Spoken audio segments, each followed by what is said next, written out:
If you want to speak fluently, then first you have to work in your habit. First you make your habits, then your habits make you. नमस्कार दर्शक बंधु, आज video आपण मानकर बहुत बहुत स्वागत। आज भिडियो हैबिट विषय रे अटे किभली गुड हैबिट आमको सक्सेस दे परिबो एवं गुड हैबिट आमको किभली गोटे भल मनीष हेबारे सहाय्य करे ताहा जानिबा। जदि आपण इंग्राजी शिखिबा पई चाहुछंती, केवल इंग्राजी नुहे कोनोसी भी विषय रे सक्सेस पाइबा पई चाहुछंती बा कोनोसी भी जिनिस रो सक्सेस पाइबा पई चाहुछंती, तेबे निज भितरे गुड हैबिट रो डेवलप करंतु। If anything is stopping you from achieving your dreams, that is your habit, nothing else.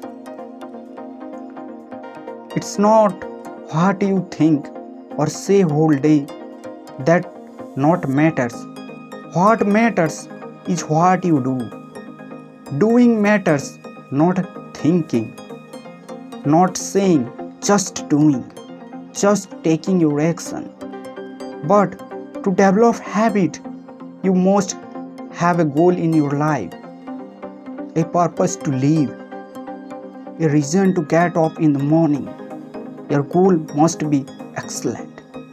आज आमे जानिला जे हैबिट डेवलप करिबा पई यू मस्ट हैव ए गोल एवं निजर प्रथमे गोटे गोल सेट करंतु एवं ता पई डेडिकेशन सहित कार्य करंतु। ताहाको अचीव करिबा पई निजको 100% नियोजित करंतु एवं जेबे आपण निजर गोल को अचीव करिबा पई निजर 100% देबे, तेबे निश्चय आपण सक्सेस पाइबे। एवं आमे नेक्स्ट वीडियो रे जानिबा गुड हैबिट विषय रे। आज पई एतिकी।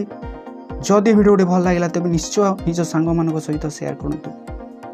That's it for today. See you soon in next video.